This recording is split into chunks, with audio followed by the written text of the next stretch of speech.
लेकिन प्यारे उस दिन को याद करो जिस दिन तुम्हारा आखिरी समय होगा।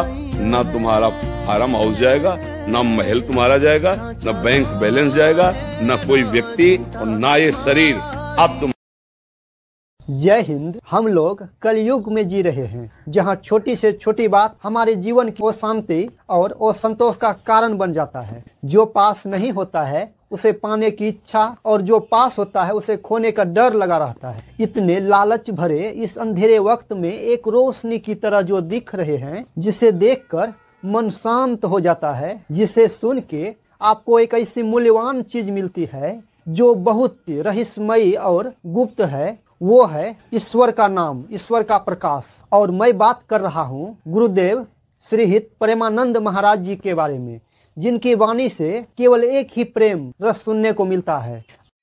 राधा राधा।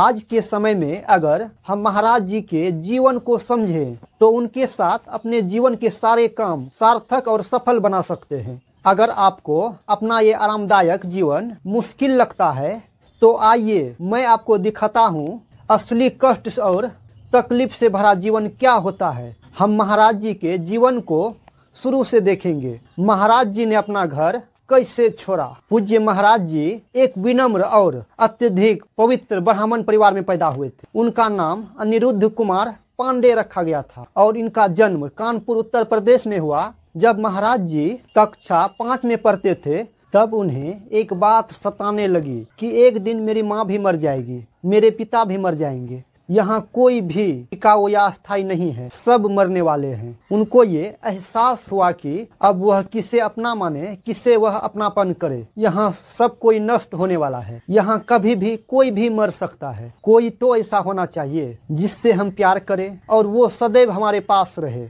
तब एक रास्ता निकला कि एकमात्र भगवान के सिवा कोई ऐसा नहीं जो हर पल हमेशा मेरे साथ रहे, चाहे दुख हो या सुख हो। गुरुजी ने 13 वर्ष की आयु में उन्होंने अपने घर को त्याग कर वहां से भाग गए। भगवान की तरफ बढ़ते हुए वह वाराणसी के घाटों में गए, जहां उसको मनाने उसके पिताजी आए। तो उन्होंने बस कहा मुझे भगवान की प्राप्ति करनी है। तो उनके पिता मान गए और बोले कि जो करना है करो, और ये कभी सुनने में नहीं आना चाहिए तुम किसी के विचार या गंदे आचरण में हो। अगर ऐसा सुनने में आया तो किसी की जरूरत नहीं पड़ेगी, हम खुद ही तुम्हें मार देंगे।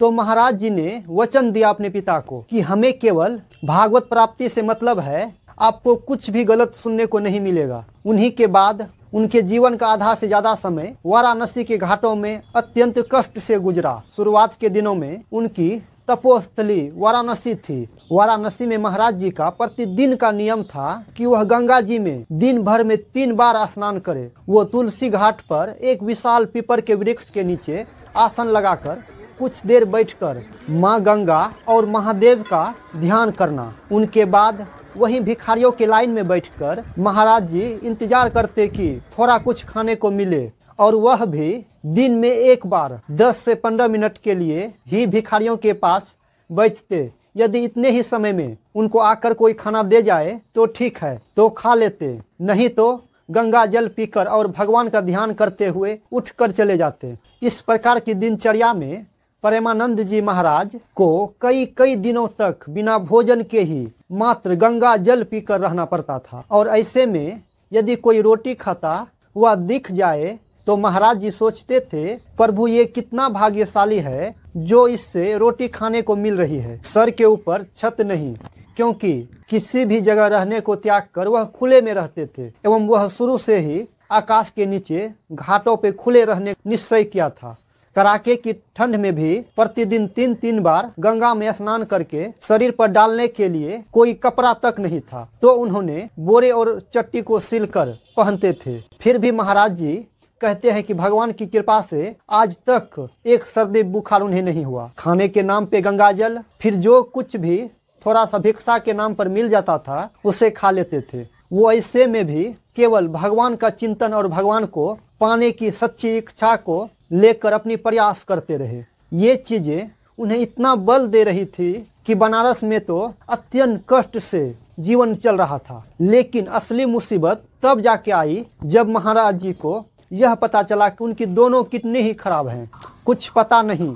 ये बताने से पहले हम ये देखते हैं कैसे महाराज जी वाराणसी से वृंदावन आए। शिव जी की कृपा से उन्हें राधा रानी की नगरी में स्थान मिला। अब रोज की तरह उस दिन भी महाराज जी ध्यान में बैठे हुए थे, लेकिन उस दिन अचानक से उनके हृदय में भगवान महादेव जी की कृपा से प्रेरणा हुई कि कैसा होता अगर हम वृंदावन में जाकर वहीं तपस्या करें। पर उन्होंने इस बात पर उतना ध्यान नहीं दिया। अगले दिन फिर रोज की नियमानुसार तुलसी घाट पर बाबा जी बैठे हुए थे। तभी एक अपरिचित अनजान संत उनके पास आए और बोले कि भाई जी, श्री हनुमान जी का विश्वविद्यालय जो काशी में स्थित है, उसमें श्री राम सर्व आचार्य जी द्वारा एक धार्मिक आयोजन का प्रबंध किया गया है, जिसके दिन में श्री चैतन्य लीला एवं रात्रि में राम लीला का मंचन होना है। चलो महाराज, हम दोनों लीला का दर्शन करने चलते हैं। परमानंद महाराज ने तो कभी रास लीला तो देखी ही नहीं थी और हमारे महाराज जी का स्वभाव था हमेशा एकांत में रहना और एकांतवास करना। इसलिए उन्होंने बाबा जी से कह दिया, आप जाइए, मुझे इनकी आवश्यकता नहीं है। तो ये बाबा जी फिर बोले, अरे महात्मा श्री, धाम वृंदावन से कलाकार आए हुए हैं और यह लीला पूरे 1 महीने तक चलेगी। चलो चलकर दर्शन कर आते हैं, वहाँ बड़ा आनंद आएगा। महाराज जी फिर बोले, आपको दर्शन करने जाना है तो आप जाएं, मुझे इनकी कोई आवश्यकता नहीं, मैं अपने आप में मस्त हूँ, आप मुझे क्यों छेड़ रहे हो। पर बाबा जी ने कहा, अरे महात्मा, बस एक बार मेरी बात मान लो, सिर्फ एक बार मेरे कहने पे चलो, फिर मैं दोबारा कभी नहीं कहूँगा। तो फिर परमानंद महाराज जी ने सोचा, ये बाबा जी इतना हट क्यों कर रहे हैं, शायद इनमें कोई महादेव जी की इच्छा होगी। ऐसा सोचकर और उन बाबा जी की बातें रखने के लिए परमानंद महाराज जी भी उन बाबा जी के साथ लीला देखने चले गए, क्योंकि दिन का समय था और श्री चैतन्य लीला का मंचन हो रहा था। और महाराज जी ने लीला देखी तो उसे बड़ा आनंद आया। चैतन्य लीला देखकर महाराज जी को इतना आनंद आया कि रास लीला आरंभ होने के पहले ही महाराज जी वहां लीला देखने पहुंच गए। चैतन्य लीला और रास लीला से महाराज जी इतने प्रभावित हुए कि 1 महीने तक उनका वही नियम बन गया, हर दिन महाराज जी लीला दर्शन करने जाते और इसका आनंद लेते। और इसमें महाराज जी का कब 1 महीना बीत गया उन्हें पता ही नहीं चला। और जैसे ही लीला का समापन हुआ, तब महाराज जी को ज्ञात हुआ कि अरे लीला तो समाप्त हो गई है, सारे कलाकार वापस वृंदावन जा रहे हैं, अब मेरा क्या होगा। यह सोच कर उनके मन में हाहाकार मच गया। अब मैं क्या करूँगा, मेरा क्या ही होगा, अब मैं जीऊंगा कैसे, मुझे तो अब वृंदावन जाना है। महाराज जी सोचने लगे, ये सब कलाकार वापस वृंदावन जा रहे हैं, तो वृंदावन में भी ये सब ऐसे ही लीलाओं का आयोजन करते होंगे। अगर मैं भी इनके साथ लग जाऊं तो मुझे भी रोज लीला देखने को मिलेगा और इसकी बदले में मैं इनकी रोज सेवा करता रहूंगा। मन में ऐसा भाव लेकर महाराज जी टीम के संचालक के पास पहुंचे और उन्हें सत्संग टावरा करके उनके मन में एक भाव प्रकट किए, स्वामी जी, हम गरीब बाबा हैं, हमारे पास पैसे तो नहीं हैं, फिर भी मैं आपका सेवा करूंगा, मुझे अपने पास रख लो। संचालक महोदय बड़े ही विनम्र भाव से बोले, अरे बाबा नहीं, ऐसा तो संभव ही नहीं है, ऐसा कैसे हो सकता है। तब महाराज जी बोले कि स्वामी जी, हम सिर्फ रामलीला देखना चाहते हैं और कुछ नहीं। तब संचालक महोदय फिर बोले, बाबा तू बस एक बार वृंदावन आजा, बिहारी जी तुझे छोड़ेंगे ही नहीं। फिर ही प्रेमानंद महाराज जी कहते हैं कि इस वाक्य ने मेरा जीवन बदल कर रख दिया। मैं इस वाक्य को गुरु मंत्र मानता हूँ और उन संचालक महोदय को अपना गुरु बना लिया। इसके बाद उनके मन में एक ही लगन लग गई कि मुझे वृंदावन जाना है, मुझे वृंदावन जाना है, मुझे कैसे भी करके वृंदावन जाना है। महाराज जी फिर अपने पुराने नियम के अनुसार गंगा जी में स्नान कर तुलसी घाट पर बैठकर ध्यान करने लगे और भिक्षा के लिए बैठकर एकावास में निकलने ही वाला था कि लेकिन इस दिन कि उसके दिनचर्या में एक नई बात जुड़ गया। वो बात यह था कि मुझे वृंदावन जाना है, मुझे बस कैसे भी करके मुझे वृंदावन जाना है। और यह क्रम कुछ दिन ही चला। कहते हैं एक दिन महाराज जी प्रातः काल में तुलसी घाट पर ध्यान में बैठे हुए थे। पास में ही स्थित संकट मोचन हनुमान मंदिर के बाबा युगल किशोरी जी प्रसाद लेकर महाराज जी के पास आए और बोले कि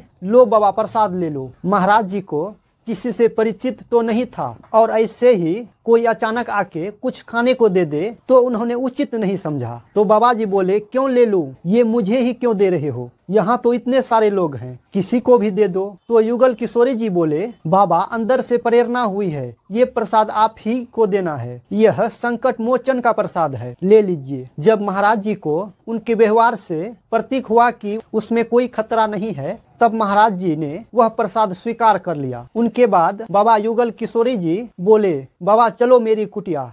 उनके इतने प्यार से बोलने पे महाराज जी उनकी कुटिया चले गए, जहां युगल किशोरी जी ने अपने हाथों से दाल रोटी बनाकर महाराज जी को खिलाया। इससे महाराज जी की भी भूख तो शांत हो गई, लेकिन उस भूख का क्या जो उसके मन में लगी थी, चाहे कैसी भी परिस्थिति क्यों ना हो, महाराज जी के मन में एक ही बात चलती रहती थी, मुझे वृंदावन जाना है। मैं वृंदावन कैसे जा पाऊंगा, क्योंकि युगल किशोरी जी उन्हें भले ही मनुष्य प्रतीक हो रहे थे, परंतु उससे रहा नहीं गया और वे तुरंत कह उठे, क्या आप मुझे वृंदावन पहुंचा सकते हैं। अब यह तो भगवान की लीला ही है।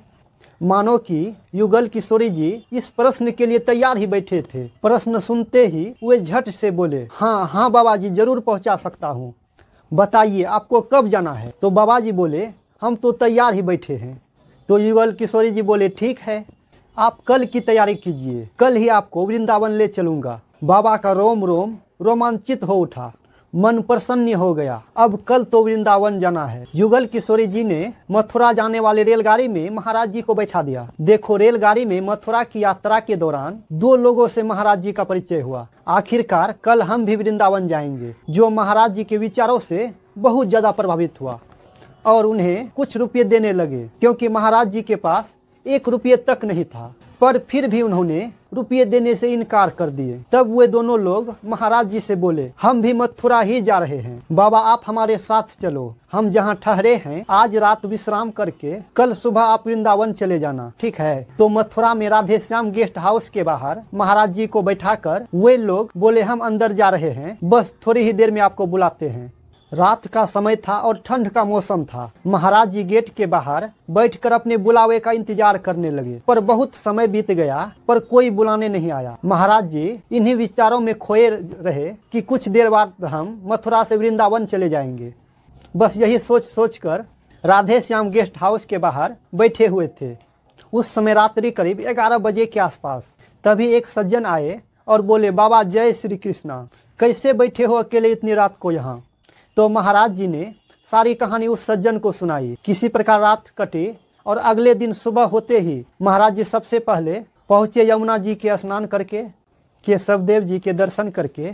जैसे ही दर्शन के लिए गए तो चिल्ला चिल्ला कर रोना आ गया, क्योंकि वो भगवान श्री कृष्ण के लिए रोने लगे। महाराज जी भाव में खो के भगवान का नाम लेकर चिल्ला चिल्ला कर रोने लगा, मानो कि अब तक के जीवन का सार मिल गया हो। उनके मन में ऐसे भाव उठने लगे कि अब तक का जीवन मेरा व्यर्थ चला गया, पूरा जीवन भागदौड़ में ही मेरा व्यतीत हो गया, मेरा आखिरी मंजिल तो यही है। इस प्रकार के भाव के कारण खूब जोर जोर कर चिल्ला कर रोने लगे, मानो चेहरे पर एक अपरिमित चमक, विशालकाय शरीर, बड़ी बड़ी दाढ़ी और शरीर पर एक वस्त्र लपेटे हुए भगवान का दर्शन कर रहे थे और फूट फूट कर रोए जा रहे थे।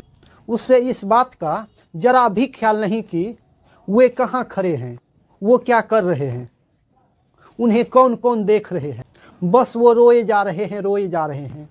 मंदिर में आए तो लोग आश्चर्यचकित हो गए। यह दृश्य देखकर ऐसा लग रहा था मानो आज भगवान स्वयं अपने भक्त को दुलारने के लिए प्रकट हो गई हो।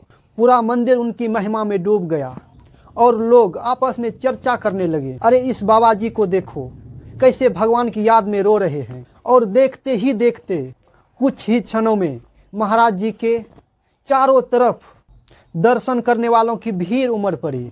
कोई उन्हें फूल माला पहना रहा है तो कोई उनके चरणों पर गिर रहा है। तभी एक दर्शनार्थी बोला, बाबा जी मैं आपका सेवा करना चाहता हूँ, आप आदेश करो। लेकिन महाराज जी के मन में तो एक ही इच्छा थी, मुझे वृंदावन जाना है, कैसे भी करके मुझे वृंदावन पहुंचा दो, मुझे वृंदावन जाना है, कैसे भी मुझे वृंदावन पहुंचा दो। संत श्री श्याम सखा जी उनके महाराज जी ने निवेदन किया। संत श्री श्यामा सखा जी ने महाराज जी से निवेदन किया कि मैं बनारस से आया हूँ, मैं बिहारी जी का दर्शन पाना चाहता हूँ। यदि 3-4 दिन यहाँ रहने की व्यवस्था हो जाए तो आपकी बड़ी कृपा होगी। इस प्रकार महाराज जी ने वृंदावन वास एवं ब्रिज मंडल दर्शन का खूब आनंद लिया। महाराज जी के जीवन में बहुत उतार चढ़ाव थे, लेकिन अब उनके जीवन में ऐसा गिराव आया जो उन्हें राधा रानी के बिल्कुल करीब ले गया। श्री प्रेमानंद जी महाराज कहते हैं, जब मेरी आयु 35 वर्ष के लगभग हुई तो उस समय तक मेरे पेट में बहुत ज़्यादा पीड़ा बढ़ गई थी, जिस कारण मैं रामकृष्ण मिशन में जांच कराने गया तो डॉक्टर ने मुझे बोले कि तुम्हारी दोनों किडनियां आधे से ज़्यादा खराब हो चुकी है, तुम्हें किडनी डिजीज नाम का रोग है। इस बीमारी में किडनी पे हजारों की संख्या में गांठें बन जाते हैं, कभी कभी किडनी फटने की भी खतरा रहता है। किडनी का यह रोग जीन्स में होता है, ये माता पिता से बच्चों में आता है और कुछ ही सालों में पूरी किडनी को पूरी तरह से खराब कर देती है और तुम्हारे पास ज़्यादा से ज़्यादा 4-5 साल तक का वक्त है, इससे अधिक नहीं। इसके बाद तुम मर जाओगे। अगर आज भी उनकी यही स्थिति होती तो वह परे परे सर जाते, कोई पूछने वाला नहीं होता। अगर श्री जी ने यह सब व्यवस्था नहीं किया होता तो ये सब कुछ कैसे होता। आज सब उन्हीं की कृपा से है। मैं अपने सामर्थ्य के अनुसार आप लोगों को महाराज जी के जीवन की कुछ बातें बताई, कुछ रिसर्च करके उसके बारे में आपको बताए। महाराज जी के जीवन को समझो तो समझ आता है कि भगवान को पाने के लिए सबसे पहला कदम भगवान के ऊपर पूरी तरह से समर्पित हो जाना है। यही बात भागवत गीता में हमारे भगवान श्री कृष्ण कह रहे हैं, सारे धर्मों को त्याग कर मेरी शरण में आओ, पूर्ण समर्पण करो। इसे ऐसे समझिए, आप अपने सारे काम कीजिए जो आपको सफलता की ओर ले जाए। कर्म करिए और उनके रिजल्ट, उनके फल की चिंता राधा रानी पर छोड़ दीजिए। आप जो भी कर रहे हैं अपने ईश्वर, अपने प्रकृति से ये सुमरन कर कहिए, मुझसे जो सामर्थ्य हो पाया मैंने किया, इसके लिए इसका जो भी फल मुझे दोगे मुझे पूरी तरह से स्वीकार है। ऐसा सोचने से आप अपने काम पर पूरी फोकस दे पाओगे। तो इन्हीं के साथ आपको यह वीडियो कैसा लगा कमेंट में ज़रूर लिखें, और आपका इस पर क्या विचार है वह भी कमेंट में ज़रूर लिखें। साथ ही अगर आप मेरे चैनल पर नए हो तो चैनल को सब्सक्राइब जरूर करें। मिलते हैं नए वीडियो में। जय श्री कृष्ण।